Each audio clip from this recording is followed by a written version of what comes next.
دوستو بگ سوچو میں خوش آمدید۔ یہ چین کے صوبے ہوبے میں دریائے ینگزی پر تعمیر کیا گیا پاور پروڈکشن کی صلاحیت کے لحاظ سے دنیا کا سب سے بڑا ڈیم تھری گارجز ہے۔ اس کی مین دیوار کی لمبائی 2.3 کلومیٹر جبکہ اونچائی 185 میٹر ہے۔ اس کی انسٹالڈ پیداواری صلاحیت دنیا میں سب سے زیادہ یعنی 22,500 میگا واٹ ہے، جو تربیلا ڈیم سے 4 گنا جبکہ امریکہ کے مشہور زمانہ ہوور ڈیم کے 11 گنا سے بھی زیادہ ہے۔ یہ ڈیم کتنا بڑا ہے اس کا اندازہ آپ اس بات سے لگائیں کہ اس کی وجہ سے زمین کی اپنے محور کے گرد رفتار میں بھی انتہائی معمولی سی کمی ہو گئی ہے۔ انجینئرنگ کا یہ شاہکار چائنا نے کیسے تعمیر کیا، اس کے بارے میں جاننے سے پہلے اس کا تھوڑا سا تاریخی پس منظر جانتے ہیں۔ دوستو یہ دریائے ینگزی ہے جو تبت سے نکلتا ہے اور شنگھائی کے ساحل پر جا کر ایسٹ چائنا سی میں جا گرتا ہے۔ لمبائی کے اعتبار سے یہ دریائے نیل اور دریائے ایمیزن کے بعد دنیا کا تیسرا جبکہ ایشیا کا سب سے لمبا دریا ہے۔ یہ دریا تاریخی لحاظ سے چین کے لیے انتہائی اہم رہا ہے، لیکن اس میں آنے والے سیلاب ہمیشہ چین کے لیے تباہی کا پیغام بھی لاتے رہے ہیں۔ سیلابوں کی اس تباہی کے خاتمے کے لیے آج سے تقریباً 100 برس قبل 1919 میں چین کے صدر سن یات سین نے یہ آئیڈیا اپنی کتاب the international development of China میں دیا کہ اس دریا پر ایک بڑا ڈیم تعمیر کیا جائے جس سے سیلاب کو کنٹرول کرنے کے ساتھ ساتھ بجلی کی پیداوار بھی لی جائے۔ ابتدائی طور پر اس نظریے پر کوئی کام نہیں ہوا، لیکن پھر 1931 میں پھر وہی ہوا جو یہاں صدیوں سے ہوتا چلا آ رہا تھا۔ ایک بڑے سیلاب نے زیریں دریائے ینگزی کے ریجن کو اپنی لپیٹ میں لیا اور لاکھوں کی تعداد میں لوگ اپنی جان سے گئے۔ یہ سیلاب انسانی تاریخ کے 5 تباہ کن ترین سیلابوں میں سے ایک تھا۔ اس تباہ کن صورتحال سے نمٹنے کے لیے چین کے نیشنلسٹ لیڈر چیانگ کائی شیک کے دور میں 1932 میں ڈیم کے منصوبے پر ابتدائی کام شروع ہوا، لیکن یہ منصوبہ ادھورا ہی رہ گیا کیونکہ 1937 میں جاپان نے چین پر حملہ کر دیا۔ اس منصوبے پر کام کچھ عرصے کے لیے رکا رہا۔ پھر 1944 میں چین کی حکومت نے فیزیبلٹی اسٹڈی کے لیے ایک امریکن انجینئر کو ہائر کیا۔ انہوں نے اپنا کام 1946 میں مکمل کیا اور ڈیم کی تعمیر کا ایک پرپوزل مہیا کیا۔ اپنے اس مجوزہ پرپوزل میں اس انجینئر نے تجویز کیا کہ ڈیم کو لاک سسٹم کے تحت تعمیر کیا جائے، لیکن چین میں ہونے والی سول وار نے اس منصوبے کو ایک مرتبہ پھر روک دیا۔ سول وار کے خاتمہ پر 1949 میں نئے کمیونسٹ لیڈر ماؤ زے تنگ نے چین کی حکومت سنبھال لی۔ دوستو 1954 میں ایک بار پھر ینگزی ریور کے ایک اور سیلاب نے ووہان اور اس سے ملحقہ علاقوں میں تباہی مچا دی۔ 2 کروڑ کے لگ بھگ لوگ اس سیلاب سے متاثر ہوئے۔ ماؤ زے دنگ ڈیم کے حق میں تو تھے، لیکن ان کا خیال تھا کہ ایک میگا ڈیم سے پہلے اس صورتحال سے نمٹنے کے لیے دریائے ینگزی کے معاون دریاؤں پر چھوٹے چھوٹے ڈیم تعمیر کرنا زیادہ بہتر آئیڈیا ہے۔ اس وجہ سے اس ڈیم کی تعمیر پر کام ایک مرتبہ پھر شروع نہ ہو سکا۔ ماؤ کے انتقال کے بعد 1980 کی دہائی میں ڈیم کی تعمیر کا آئیڈیا ایک مرتبہ پھر سر اٹھانے لگا۔ چائنیز حکومت نے ایک نئی فیزیبلٹی اسٹڈی کروائی اور ایک نیا پرپوزل بھی بنایا گیا۔ 1992 میں بالآخر ڈیم کے پرپوزل کو نیشنل پیپلز کانگریس سے منظوری بھی مل گئی۔ دوستو مختلف وجوہات کی بنا پر اس ڈیم پر اعتراضات بھی بہت رہے ہیں۔ یہی وجہ ہے کہ نیشنل پیپلز کانگریس میں ہونے والی ووٹنگ کے دوران 1/3 ممبرز نے یا تو ڈیم کی مخالفت کی یا وہ غیر حاضر رہے۔ پرپوزل کی منظوری کے بعد ڈیم کی تعمیر کے لیے تیاریوں کا آغاز 1993 میں ہی شروع ہو گیا۔ اس ڈیم کی تعمیر کی ذمہ داری چائنیز کمپنی دی چائنا تھری گارجز کارپوریشن کو ملی۔ ڈیم کی تعمیر کا باقاعدہ آغاز یعنی پروجیکٹ کا سرکاری سطح پر افتتاح 1994 میں ہو گیا اور اس کی تعمیر کو 2 مرحلوں میں مکمل کیا گیا۔ پہلے مرحلے میں دریا کی ایک سائیڈ کے پانی کے بہاؤ کو روک کر ایک عارضی دیوار تعمیر کی گئی تاکہ اس دیوار والے حصے کے اندر خشکی والے حصے میں ڈیم کی مین وال کی تعمیر شروع کی جا سکے اور اس دیوار کے ساتھ سے دریا کے باقی حصے میں سے پانی کا بہاؤ بھی جاری رہے اور جہاز رانی بھی ہوتی رہے۔ عارضی دیوار کی تعمیر کے بعد ڈیم کی مین وال کے ایک حصے کو تعمیر کیا گیا۔ اس دوران بحری جہازوں کی آمد و رفت کے لیے 2 وے شپ لاکس کے لیے زمین کی کھدائی اور تعمیر بھی کی گئی۔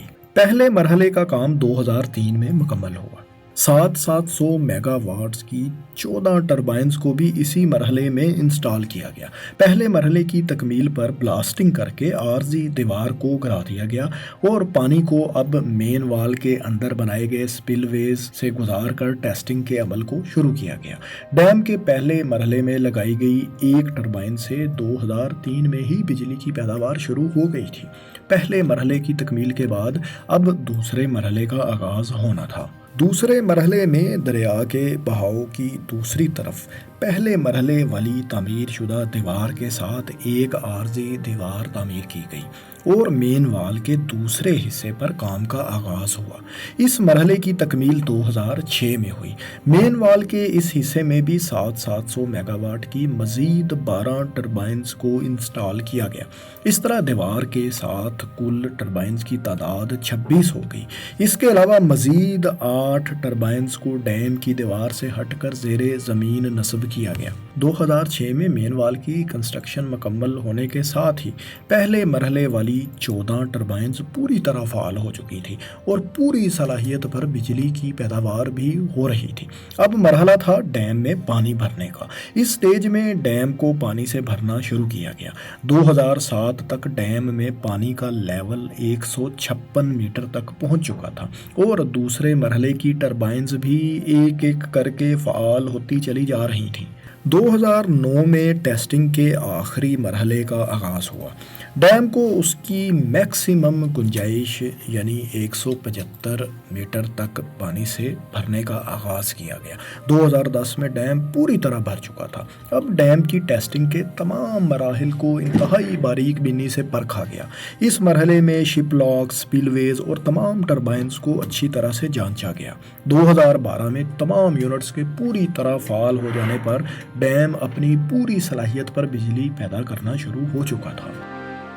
دوستو، ڈیم میں نصب کی گئی ٹربائنز فرینچ، جرمن اور چائنیز کمپنیز کی تیار کردہ ہیں۔ ان کی کل تعداد 34 ہے، جن میں سے 14 پہلے مرحلے میں انسٹال کی گئیں۔ ان تمام ٹربائن سے جڑے جنریٹرز کی پیداواری صلاحیت 700 میگا واٹ ہے۔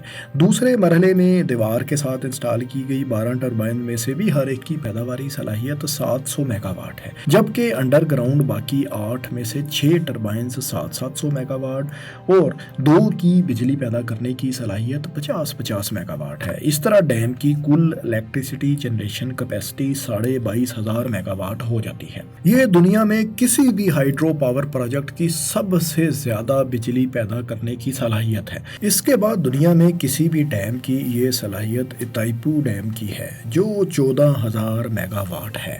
دوستو، یہ ڈیم اوسطاً سالانہ 95 ٹیرا واٹ آور بجلی پیدا کرتا ہے، جبکہ اس سے پیدا ہونے والی بجلی کو 500 کلو واٹ کی ٹرانسمیشن لائنز کے ذریعے ٹرانسمٹ کیا جاتا ہے۔ اس کی پیداوار کا ایک بڑا حصہ وسطی چین اور مشرقی چین کے شہروں کو ملتا ہے، جن میں شنگھائی جیسا اہم شہر بھی شامل ہے۔ تھری گارجز ڈیم کی تعمیر سے بننے والے واٹر ریزرویئر کی پانی سٹور کرنے کی صلاحیت 39 بلین کیوبک میٹر ہے۔ اس جھیل کا کل رقبہ 1100 مربع کلومیٹر کے لگ بھگ ہے۔ اس کی سٹوریج کیپیسٹی تربیلا کے مقابلے میں تقریباً 3 گنا ہے۔ پانی ذخیرہ کرنے کی صلاحیت کے لحاظ سے تھری گارجز ڈیم دنیا میں پہلے نمبر پر نہیں بلکہ 5ویں نمبر پر ہے۔ دوستو، دریائے ینگزی بحری تجارت کے لیے ہمیشہ سے ہی اہم رہا ہے۔ نیویگیشن کے لیے 5 سٹیپس پر مشتمل 2 طرفہ لاک سسٹم کی کنسٹرکشن بھی اس ڈیم کے ساتھ اسی لیے کی گئی ہے۔ لاکس کی ورکنگ کچھ اس طرح ہے کہ مشرق میں شنگھائی کی طرف سے آنے والے بحری جہاز ڈیم کے قریب آ کر لاک کے پہلے سٹیپ میں داخل ہوتے ہیں۔ پاناما کینال لاکس کی طرح یہاں بھی لاک میں پانی کی سطح کو بلند کیا جاتا ہے اور اس طرح جہاز اگلے سٹیپ میں پہنچ جاتا ہے۔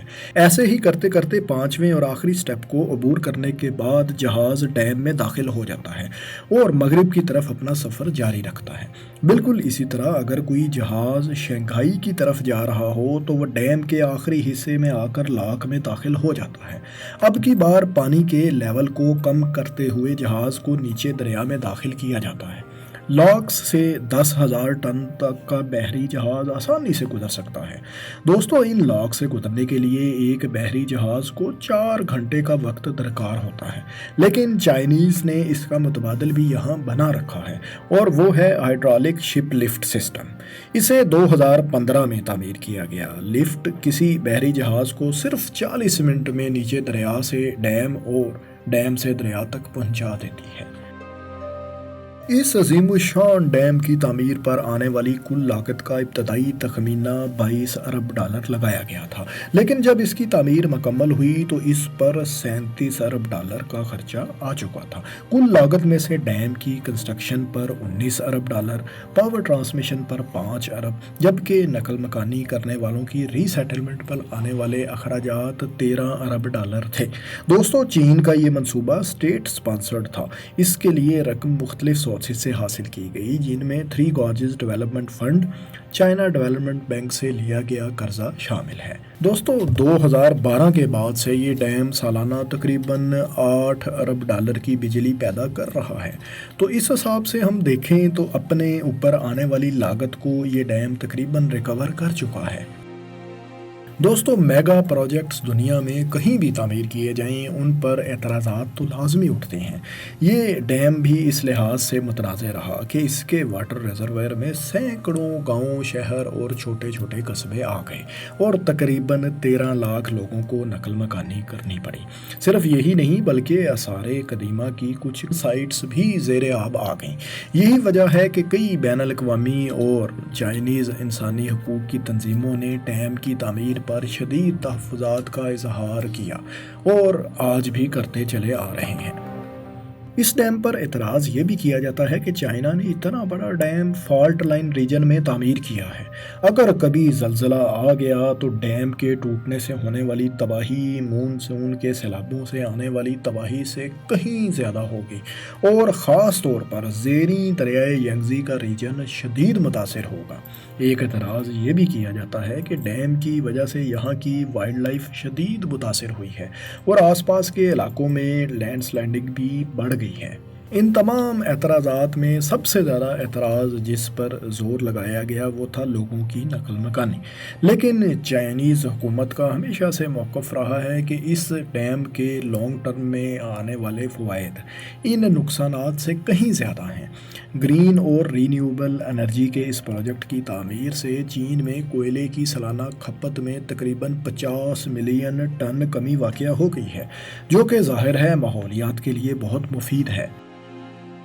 دوستو جیسا کہ ہم نے اوپر ذکر کیا کہ اس ڈیم کی پیداواری صلاحیت 22,500 میگا واٹ ہے، لیکن 2020 میں ہونے والی شدید مون سون بارشوں کے بعد ڈیم نے اس سال پاور پروڈکشن کا ایک نیا ریکارڈ قائم کیا اور 112 ٹیرا واٹ آور بجلی پیدا کی۔